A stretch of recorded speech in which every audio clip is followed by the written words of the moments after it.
నేను 30 సంవత్సరాల నుంచి వృత్తిలోనే ఉండా. ఇప్పుడు నాకు 55 సంవత్సరాలు వచ్చినాయి. నాకు గోడ నొప్పి లేసి నేయలేకపోతున్నా. మేమంతా ఒకళ్ళ మీద ఆధారపడాల్సి వస్తుంది. ఇప్పటికి మా కాడ 100 కుటుంబాలు పుట్టపాకలో ఉండే. ఇప్పటికి కూడా 50 కుటుంబాలు ఉండే. ఇప్పుడు ఒరిజినల్ గా 50 కుటుంబాలు ఇక్కడ ఉండవు. ఇక్కడికి ఇప్పుడు తాళపిల్ల కూడా ఉండే ఒక 5-6 మగ్గాలు.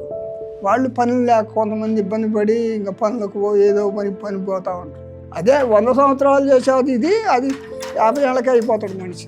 కాళ్ళు చేతులు అన్నీ ఆడాలి కదా సార్. ఇప్పుడు మొత్తం ఆడాల్సిందే, చూపుగా ఆడాల్సిందే, కాళ్ళు చేతులు ఆడాల్సిందే. కానీ ఇప్పుడు పౌరు మగ్గాలు అయితే కొద్దిగా ఒళ్ళు సుఖంగా ఉంటుంది. కొద్దిగా మేము హ్యాండ్లూమ్ అయితేనేమో 18 వేలు దాకా వస్తాయండి. అదే పౌర్లూమ్ అయితే ఇంకో డబుల్ వద్దనమాట. మాకు పెట్టుబడి సహాయం కావాలి. దానికి కొద్దిగా ట్రైనింగ్ మాకు ఇచ్చి కొద్దిగా ప్రోత్సాహం చేస్తే మేము నేర్చుకొని కొద్దిగా వృద్ధిలోకి వద్దాం అనుకుంటున్నాం.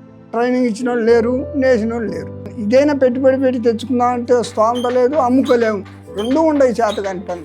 ట్రైనింగ్ సెంటర్ ఒకటి, ఆ మగ్గాలు పౌరు మగ్గాలు సహాయం చేయరు సార్. ఇంకా పురకాడ వాళ్ళు ఉంటారు కదా, వాళ్ళని నేర్చుకుంటారు కదా.